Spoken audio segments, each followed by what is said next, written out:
Single attached na house and lot ba ang hanap mo dito sa Lipa City, Batangas? This is Andy Di Maculangan and welcome sa Live in Large Properties Philippines. So ito nga po ang ating Luna House model kung saan 78 square meter ang kanyang floor area. Ang lot area na starting at 100 square meters. May 3 bedrooms, 2 toilet and bath na. Complete turnover as seen sa video. And ang kagandahan sa kanya, bank financing and in-house financing siya na kung saan flexible pa ang terms and mabilis din ang kanyang construction. Depende sa unit na i-avail nila. So as you can see, may mga setback tayo sa side, sa harap, sa likod, at saka sa isang side. Meron din tayong provision for 2 carports.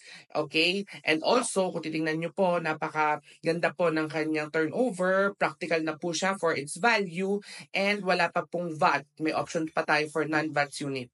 So kung nagustuhan niyo po itong house na ito, mag-message lang kayo sa akin sa Live in Large Properties Philippines. Hawak ko po lahat ng developers. So matutulungan ko po kayo na maka-acquire ng property at pinapangarap niyong bahay. Kung nagustuhan niyo itong house na ito, what more pa yung susunod ko yung offer? So see you sa aking mga next videos and magpa-reserve na tayo. Bye-bye!